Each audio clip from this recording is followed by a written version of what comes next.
Loretta moved slowly through the dining room, her hands steady, but her heart trembling.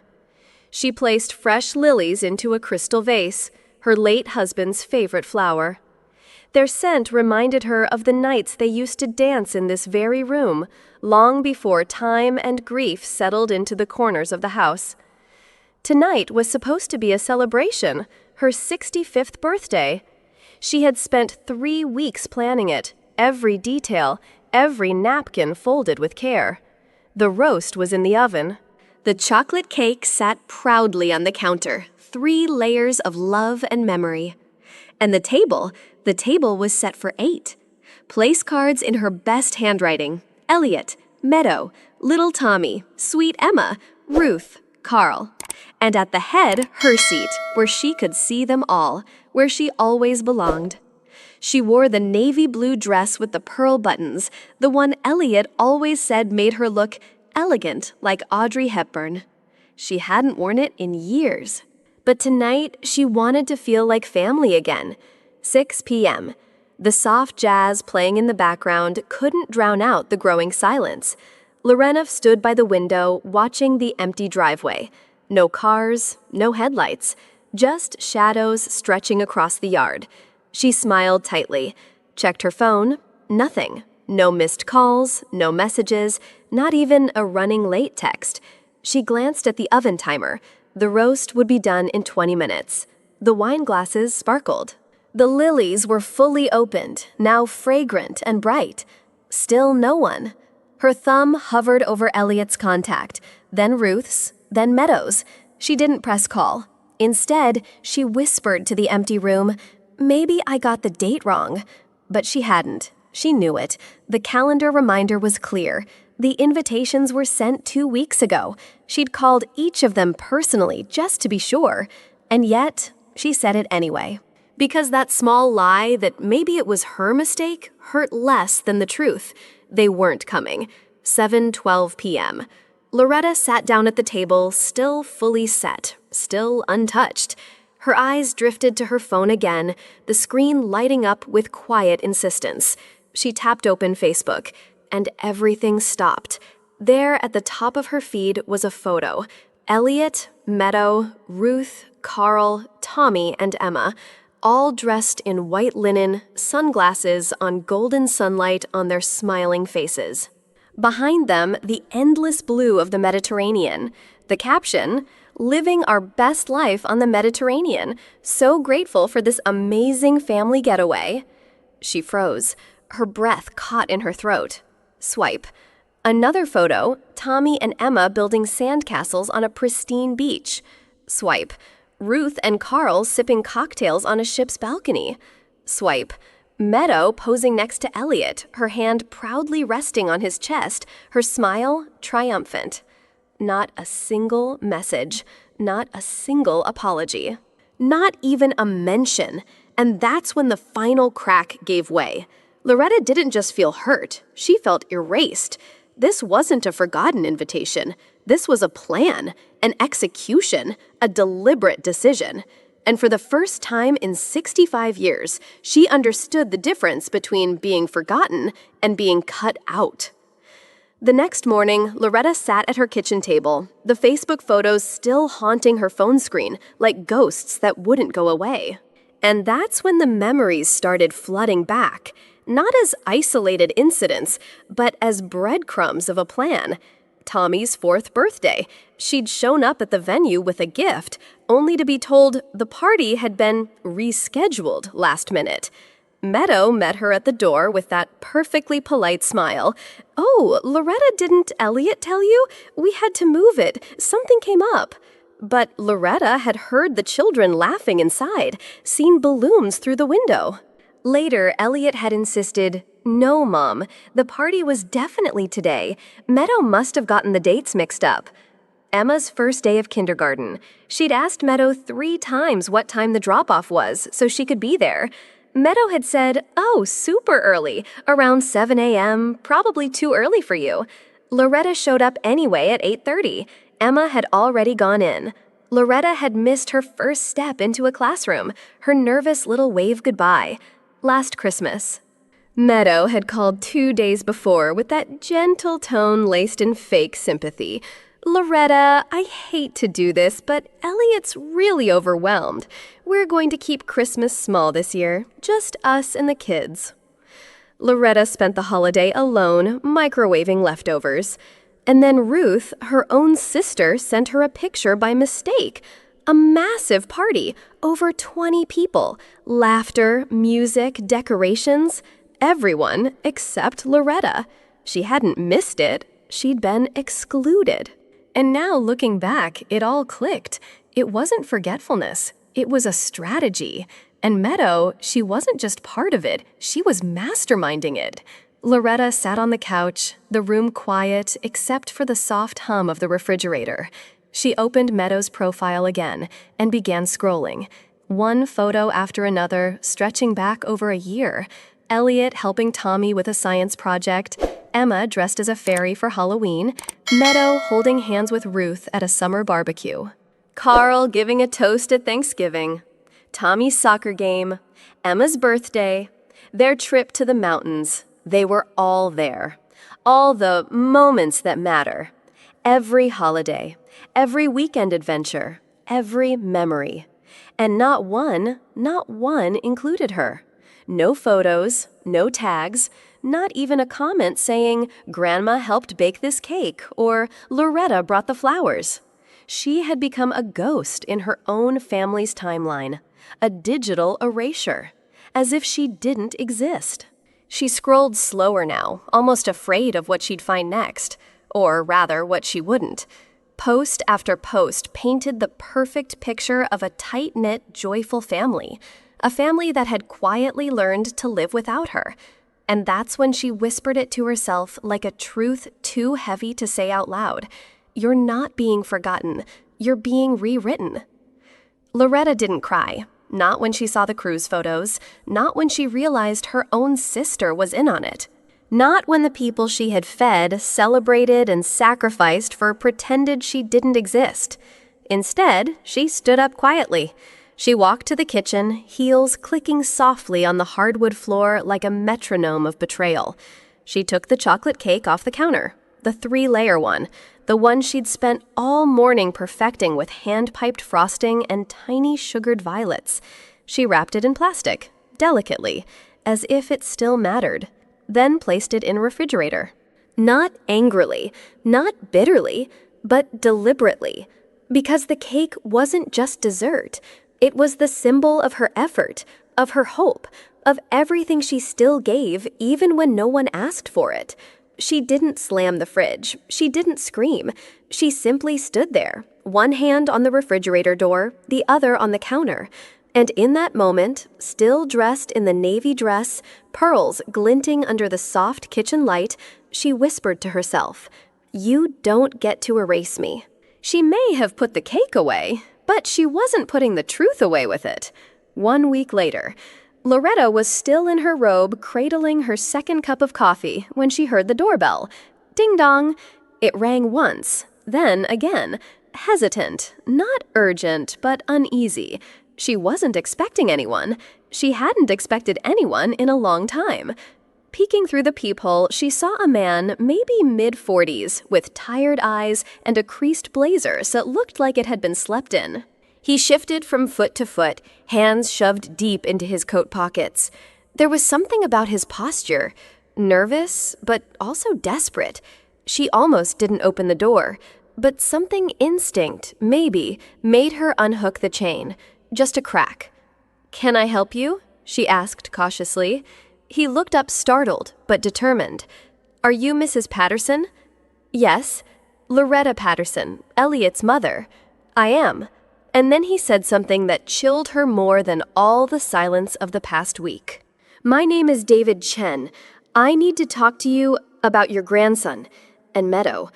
David sat stiffly on the edge of Loretta's couch, his hands clenched so tightly in his lap, his knuckles had gone white.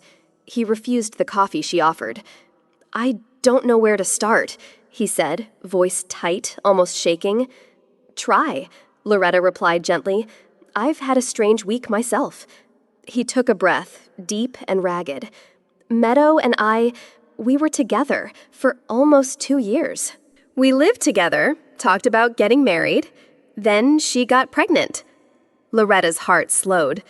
At first, I was thrilled, David continued. I wanted to build a life with her, but she started acting strange, distant, cold. Then one day I came home and everything was gone. No note, no explanation, just gone. Loretta's brows furrowed. The story sounded familiar, too familiar. Did you look for her? I did everything, he said, eyes suddenly bright with pain. Filed a missing person report, hired a private investigator, posted on every platform. Nothing, like she vanished into thin air. He rubbed his hands over his face. People said she probably left because she didn't want to be a mother, but I never believed that. And then 3 months ago, I was in Sacramento for work, walking downtown, and I saw her. Loretta sat straighter.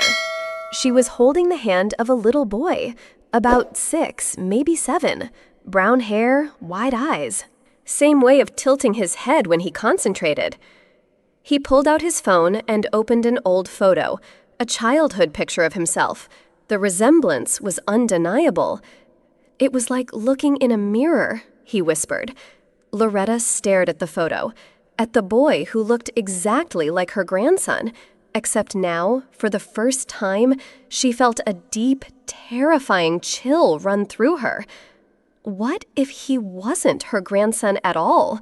Loretta's voice dropped an octave, low, sharp, steady. If what you're saying is true, I need proof. David didn't flinch. He reached into his worn leather bag and pulled out a large envelope, yellowed at the corners, folded, creased. He handed it to her like it weighed 10 pounds. I got this last week, he said. Took a sample from a lock of Tommy's hair at the barber, matched it to my DNA. Loretta took it with both hands. She didn't open it right away. She just stared at the name typed on the label, Thomas Chen. Not Patterson, Chen. Her fingers trembled as she slid the paper out, and then she saw it. Probability of paternity, 99.7%. Alleged father, David Chen. Tested child, Thomas. Loretta blinked. Once, twice. The words didn't move. And just like that, her world cracked in two. She saw flashes. Tommy in her arms as a baby, clutching her blouse. His little laugh, the first time he said, "Grandma." His tiny hands helping her water the garden. That scar on his chin she kissed a dozen times after his fall. And now, biologically, he was a stranger. Not Elliot's son, not her grandson. But her love for him, that didn't vanish with a piece of paper. Still, the grief was instant, like losing someone who was still alive.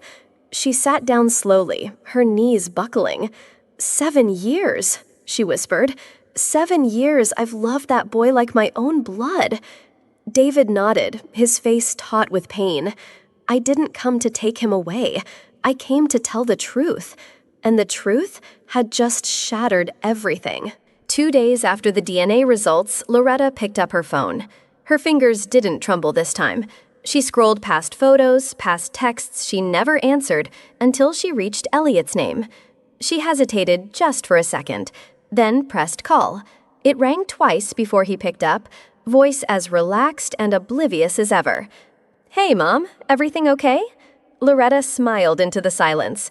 It wasn't a kind smile. It was a practiced one, calm, deliberate, surgical.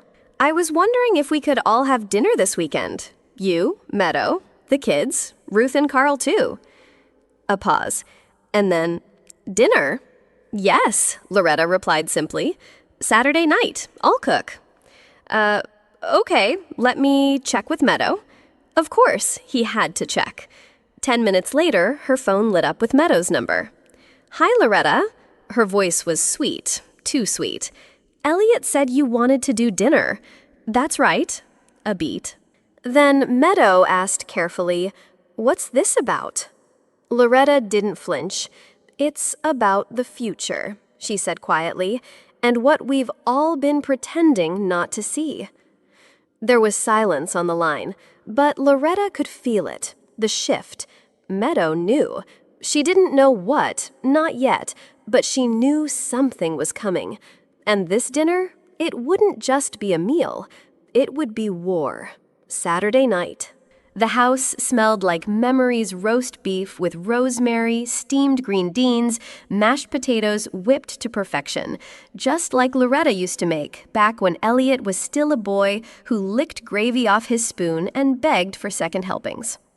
They all came. Elliot, Meadow, the kids, even Ruth and Carl, though Ruth didn't look Loretta in the eye. Dinner was warm, comfortable, too comfortable. Laughter floated over the clink of forks and glasses. Even Loretta smiled. But the storm was already in the room. It just hadn't made landfall yet. After dessert, peach cobbler, still hot, Loretta stood and cleared the plates with steady hands. No shaking, no hesitation. Then she returned and placed a plain manila folder at the center of the table. "Before anyone leaves," she said calmly, "I need to say something." Chairs shifted. Meadow's smile faded just a little. "This folder," Loretta said, tapping it once, "holds the truth about Tommy's birth and about Meadow." A silence fell so fast it snapped the air. Elliot looked up confused. The kids went still. Meadow's eyes narrowed. "Loretta," she said slowly, "I don't know what this is, but—" "No," Loretta cut in, "not this time. You don't get to shape the story anymore." She opened the folder, and let the fire begin. The folder made a soft thud when Loretta opened it. She didn't raise her voice. She didn't have to. The truth had its own volume. "Her real name," Loretta said, tapping the top document, "is Margaret Elaine Winters." The entire table went still. Meadow doesn't exist, not legally. She changed her name in 2016 after leaving her second husband, who filed for bankruptcy 2 months later. She flipped to the next page. Court records, marriage licenses, restraining orders. The first husband bankrupted too. She took out loans in his name. Disappeared in the middle of the night.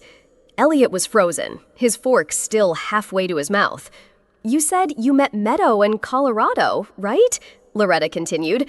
"That's funny, because she was living as Emily Skye back then, and in Arizona she was Grace Taylor. Same pattern. New man, new name, new lie." No one spoke. Even the children felt it, the weight in the air, the grown-ups holding their breath. Then Loretta turned to the final page.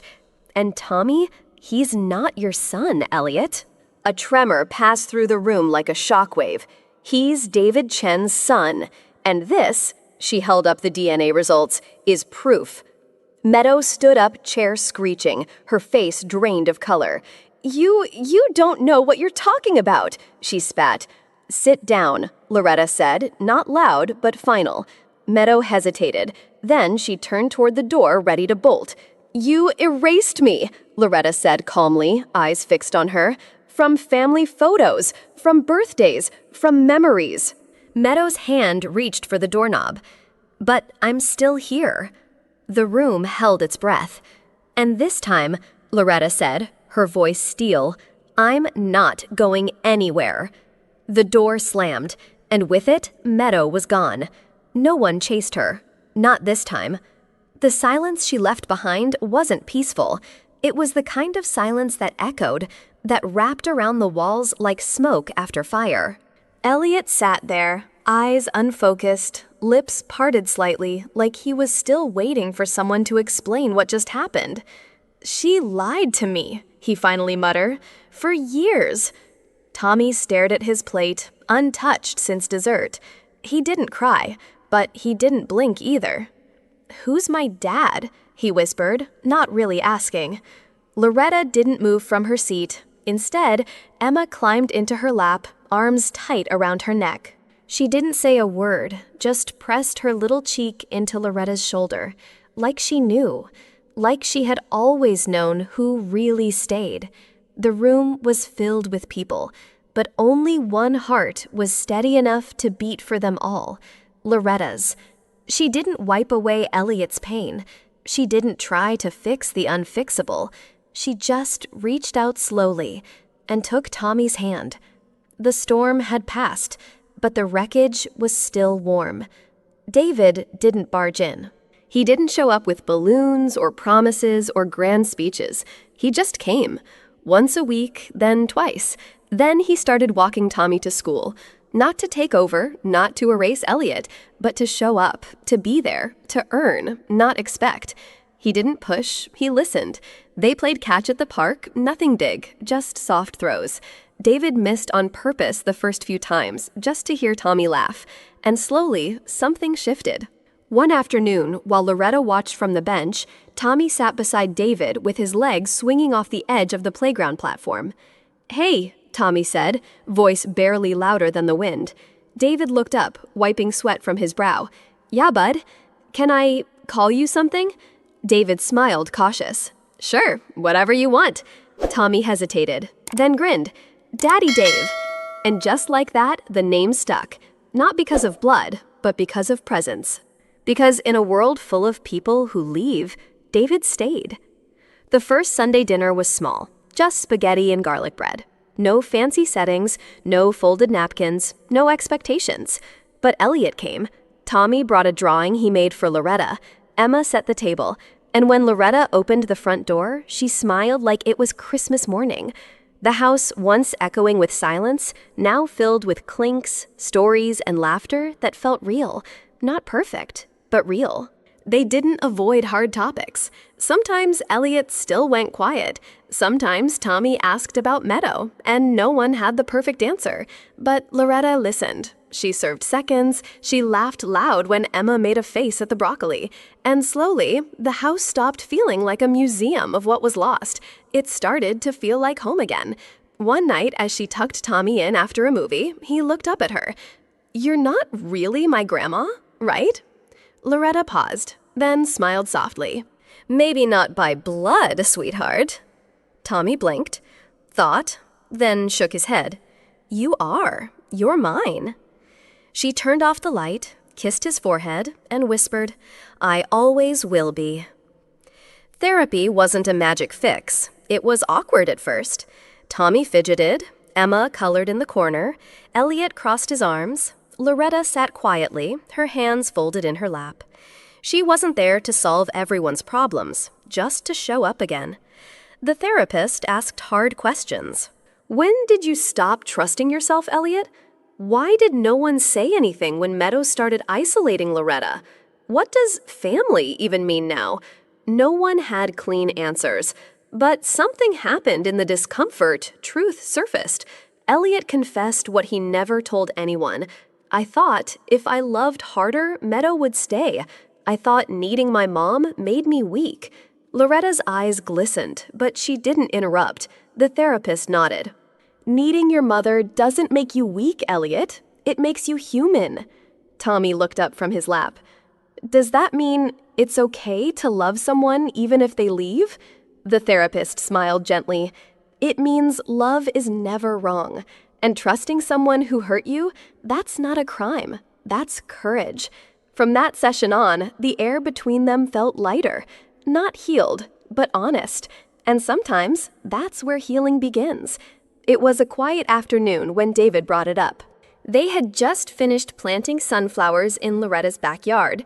Tommy had mud on his cheek, Loretta was pouring lemonade, and the world, just for a moment, felt whole. David cleared his throat. "Loretta, Elliot, I've been thinking." Everyone looked up. "About the boy, about the name he carries."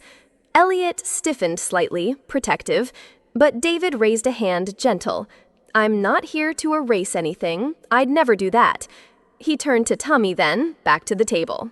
"I was thinking, if you're open to it, maybe I could change my name." Loretta blinked. "Your name?"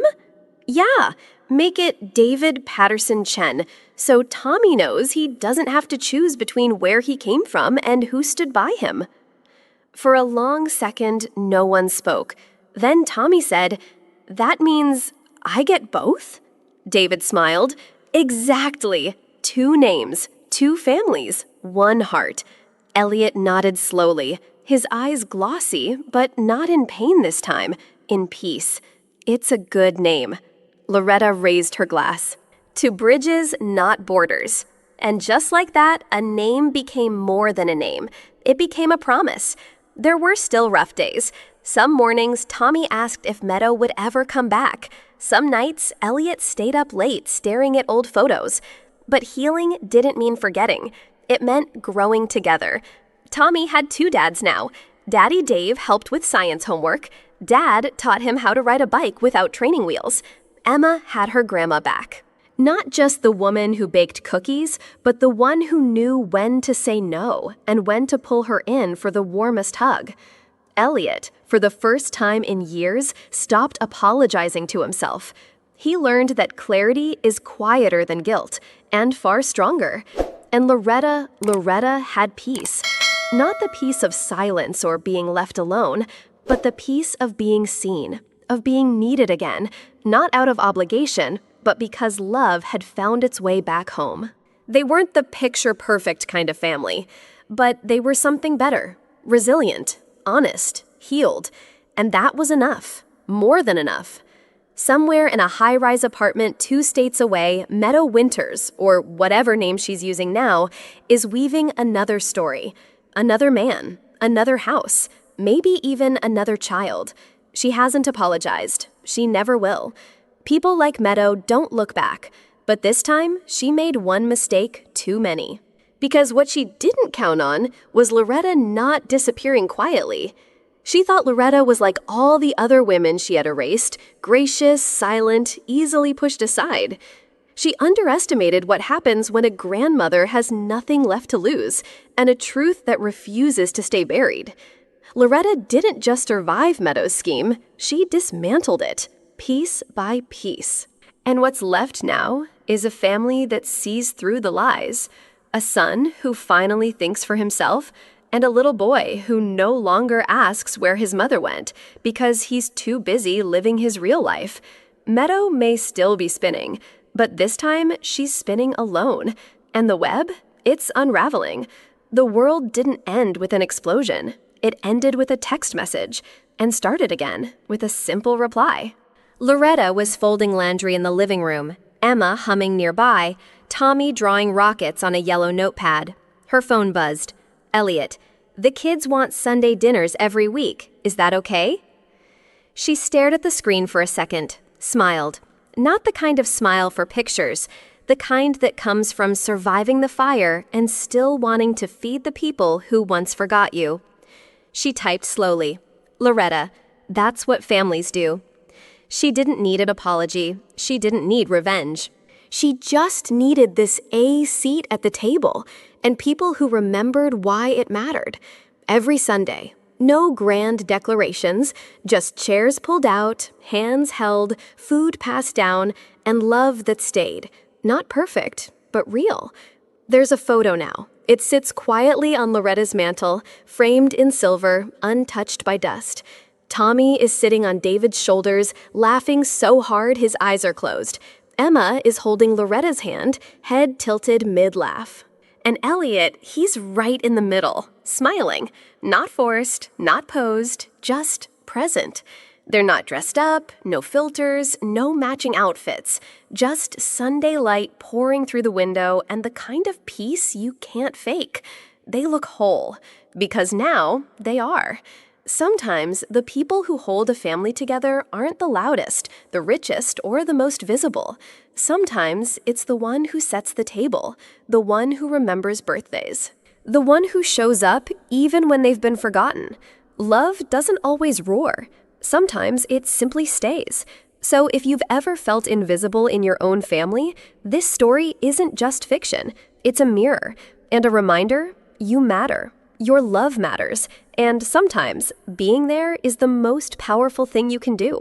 If this story touched you, if it made you pause, reflect, or even tear up a little, don't leave just yet. Hit subscribe and join us on this journey through the quiet heroes, the forgotten voices, and the strength it takes to simply love. Because here, we don't just tell stories, we see people.